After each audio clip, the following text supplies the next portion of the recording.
wasn't going to make it, so yeah. He said he would definitely be there on Saturday. That's good. Yeah. Are you ready for that? I just found a case of amber ales. Oh, Ian. One of which I'm drinking now, but the rest of them I'm saving for Saturday. I might. Have you done like a full Century Club Power Hour type thing? No. I might strongly recommend against an amber. Why? Ambers are the best. Of course, that's what I drink. You know, I'm an amber, a red. You know, that is my wheelhouse, buddy. But when you're gonna drink as much beer as you're going to in a short amount of time, lager and pilsner is really where you should be. You're not drinking it for the taste at this point. You're drinking it to have a shot of beer every minute, and you will. I'm gonna tell you. I don't know about your drinking habits, Ian, but you will not make it if you're drinking ale. I have been. I have not been drinking so much lately. You should not be drinking ale on this podcast, please. I want you to make it through, and you're not gonna do it if you drink ale. So unless you find like a 4% ale, and then you'll be okay. I have no idea what percent this is because it doesn't. 6.5 is gonna be my guess. It's just bottles. There's no label. It's just like. There's no label. Yeah, no, there's. Did you buy that out of a truck? Where did you? I don't know where it came from. Pickup? It's just a box. Don't listen. Okay. You don't have to drink shitty beer. You don't have to go out and get your Budweiser or your Natty Ice or anything. Go get a nice Pilsner or a nice lager, a nice local, something high end so that it tastes good. But you want to go with like a sub 5%, very light, crisp, easy drinking beer, or you will get sick of it and you will get too drunk. Okay. I mean, that could also be fun. No. Believe me. You're going to get the right amount of drunk the normal way. When I say too drunk, I mean at the 60th minute, you're going to go puke in the bathroom and we're not going to hear from you until the next day. Sorry, I bailed on the podcast. This is the voice of experience, Ian. Let me do some quick math for you. Okay. Depending on your shot glass, yes. let's say it's 1 ounce if you're not over pouring them. Okay. Some shot glasses are 1.5, especially if you're filling it right to the brim. Let's say that you're going to go for 1 ounce. You're drinking 8 beers. 8 beers in like 90 minutes. That is going to get you drunk very, very well. It's going to work great. And you don't need it. You don't need the ale. Okay. All right. I might strongly advise it. You are an adult and you'll make your own decisions, but that is my strong recommendation. Okay. As a somewhat heavy drinker and a guy that can hold his beer, I'm going to be getting Pilsner, and I never drink Pilsner. Okay, that's good to know. Yeah. All right. Okay. I know we've talked about it several times, but I'm still not entirely sure what exactly we're doing. Because I know there was talk of also like watching a match at the same time. That's my understanding. Now, we originally talked about it being a live thing, that we would essentially be streaming live, because it would be like you could turn on that game and then put us on as well, and it would be our drunken live commentary. But I feel like it might be better off to release it as an audio track that you could say, hey, for anybody that didn't watch the Chicago-Vancouver game who has MLS Live, go ahead and throw this podcast on while you watch it. Okay. I mean, I'm open to do both. We can stream it live and see if anybody wants to do it, but we haven't promoted it very well for something that's happening in a few days if we're going to try to get people to watch it or listen to it live. I mean, the thing about Reddit, though, is that if you try to promote things in advance, it doesn't work. That's true. It could more be like, hey, if you're reading Reddit while you watch Soccer Saturday, you could be listening to us get drunk. It'd be something to put down in, like, the match thread. Right. right. Up in the streams and like commentary section, like If one of us can actually like, that's not gonna work because we're gonna be too drunk. But I was gonna say if one of us can actually like run the match thread for that game, no, then no. that would be great. But that's not All we gonna have to do is just happen. talk to whoever's going to run that match thread. It's going to be, I think we decided on Vancouver, Chicago. We can just kind of see historically who's running those match threads. I don't know of any consistent Chicago or Vancouver fans. Yeah, because you've got like Mau Mau for Seattle, That's the and only guy I know who does match threads consistently. some Cruise dude does the Quakes threads a lot. Oh, that's true. He runs those. I should know Yeah, that because we've had him on. we have. And I've We should talk some more soccer and then wrap this up. we should. I feel like we can just kind of jump in. Like, we don't need an introduction since it's not a separate interview. Like, basically, after we say goodnight to him, we can just kind of jump into whatever we're about to talk about. Yeah. What haven't we talked about yet? We haven't gotten through a lot of these things. Yeah. What if you had to go? Well, we talked enough about the national team. I don't really care to talk about them. Yep. More. Agreed. The Open Cup. We'll have more podcasts before the Open Cup happens again. We can just mention the fact that the potential matchups came up and that we're excited about it. I mean, that can be a 2-minute discussion. That's true. We also talked about a little bit about goal of the week. I have random thoughts that aren't exactly related to this week. God damn it! I meant to bring this up. I meant to bring up the most important national team goal in history when Dan was here, but oh well. Yeah, well. Because I think Sports Illustrated, I mean, it was a great series, but I think the 89 goal is overrated. So what would you... The Ernie Stewart goal against Colombia. That's my number one. Okay. Where does Donovan against Algeria in 2010 fall? Is that top 5, top 10? For the men's team only, probably third. Yeah? Yes. I feel like it's maybe even second. Even second. It's because of the eyes on it. Like, you can go back and talk about, like, the 1950 World Cup, but 2010, because of ESPN's amazing coverage and... I wouldn't put the Gagens goal even in... I mean, I guess in my context, the way my criteria for that might be different than other people's, but my criteria for that is what goal sparked U.S. soccer the most. That Sure. Gagens goal against England was great, but nothing happened as a result of it. For 40 years, nothing happened. Right. The Caligiuri goal was also good. It put us in the 90 World Cup. But I question how important that is, that we went to the 90 World Cup, to the 1990 World Cup. I mean, and I read an article today that's like, well, maybe they were going to take the World Cup away from us if we didn't qualify for that. But really, 5 years out, they're going to take the World Cup away from the United States, the big market they haven't gotten into, that's really big and really important.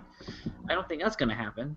Money talks that we were going to host regardless. Yeah, exactly. Like it's not like if Caligiuri doesn't score against Trinidad, we don't host. And I think if we host, the same thing happens. It's not like and World Cup experience is whatever. I also think that's kind of overrated. And it also doesn't change at all the approach of Bora Milutinovic training that team. The only thing that might change, and I will have to look this up, is if we get Milutinovic going to the World Cup. But I think we do because, again, we had the money, we had the clout, we were hosting a World Cup. Right. If you're a coach, that's like the biggest opportunity, one of the biggest challenges, I feel like, would be to take a country that hadn't been to the World Cup in 44 years, as it would have been had we not gone to the 90 World Cup, and make them into a team that advanced out of the group stage and lost to Brazil 1-0. Like, that would have been equally impressive and would have not at all been affected by whether or not we went to that 90 World Cup, which is why I think the Caligiuri goal is overrated. And yes, I'm putting all of that in the podcast because... Yeah, it's perfect. You can start right at the beginning where you say, damn it, I meant to ask Dan. Yeah. Because Oh we can yeah, finish you're with right. like "Good night, Dan," and then you can go to "Damn it, I meant to ask Dan." Yeah, yeah, yeah. Good Perfect. call. All right, cool. So we just covered the most important goal. Well, what do you Um, think? You haven't said anything about this. my men's national team knowledge is not strong enough, Okay. for me to really have an educated opinion. For me, obviously, my most important goal is Landon because, like Dan himself mentioned, that was what seriously put soccer on my radar. I had been an extremely casual fan. Like, I was not seeking it out, up until that World Cup, and I got excited, and I had a couple of friends that got excited, and we started watching those games. And I think it came at a really good time for me. It was the summer that I was moving to Seattle, Oh, and nice. yeah, it was perfect. And so I wasn't moving until August 1st, and so I was in a very transitional job that I had gotten just to move. Like, I quit my main job and got this kind of temporary job working for the government doing the U.S. Census. And Okay. so it was kind of like set my own hours, work when I need to, that sort of thing. And so I had a fully open schedule to just watch the World Cup and Hmm. enjoy it. And so, I start with that. I start with a very, very exciting cup run. And then I move to Seattle, where I have friends that immediately introduce me to the local games. So for me, the Landon goal is the most important because it just really, in For my you personal, personally, yeah, in my yeah. personal soccer story, it means everything to me. But I just don't have the And you're history to be able. and you're definitely not the only person that that's true for. I mean, obviously, people don't have that exact specific story, but I mean that fact, that that experience is lost. Like, I don't think about that a lot because I've been following soccer since I was 6 and since Right. 1996, and I've been following the national team forever. And so, like, I remember '98, I remember that disappointment, I remember 2002 and that awesomeness. And so, like, it's difficult for me to understand like how important that goal was, how important that moment was. That holy shit, soccer can deliver just as that exciting moment that we feel when we watch, the New England Patriots, or when we watch the Los Angeles Lakers. Those moments that we feel happen in soccer too, Right. potentially to an even greater extent. Because I can't remember a single moment in my sports watching life where I went from like on the verge of nervous breakdown to complete hysteria so quickly. I mean, and I'm and it wasn't just me because there were a lot of soccer fans, and it wasn't just the soccer fans because there are, those videos weren't just a bunch of soccer fans. Those were a bunch of Americans, most of which probably hadn't, like you, gotten into soccer so much before then.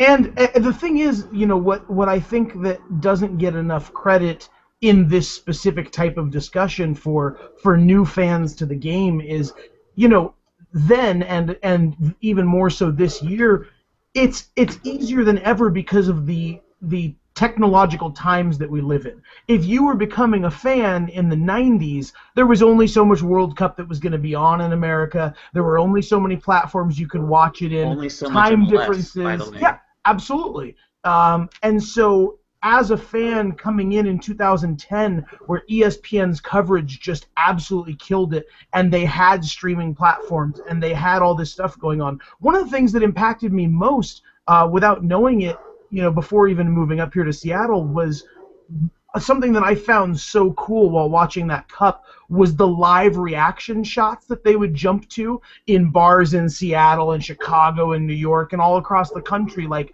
ESPN had set up these cameras to shoot live reactions of serious fans. And as somebody who was new to it and coming into it and getting excited, seeing a group of Americans caring so much about something that I was still getting excited about was really strong for me. It really it gave me the impression that it wasn't as small as I thought it was. Yeah, and and that's really it. And that's the opportunity this summer. And there are a lot of things you can listen to and watch to pump you up for this. And I just feel like these experiences, when you put them on top of each other, the goal, the hope, is that they're even greater this year.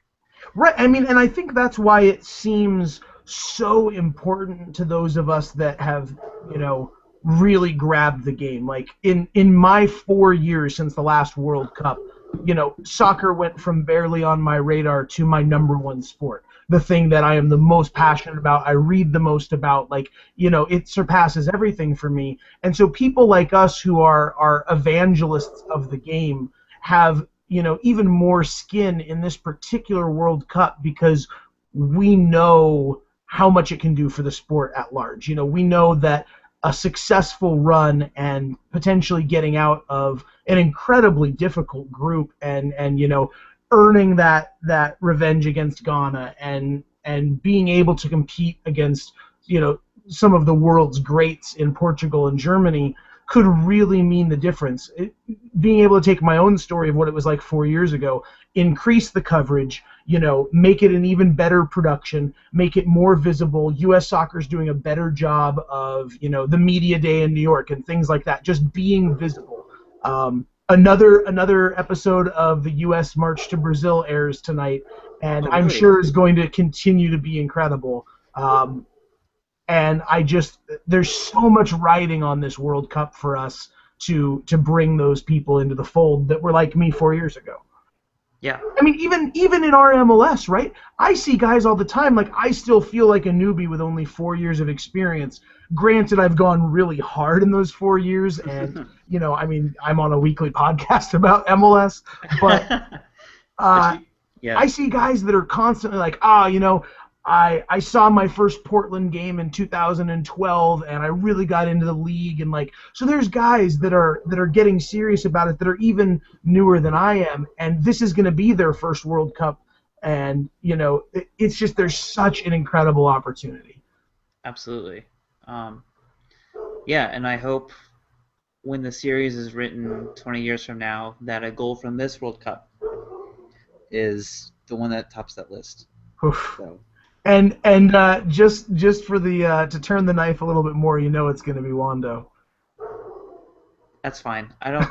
I'm over it at this point. I'm over it at this point. I know you are. You're a good sport, and you're a supporter of the team.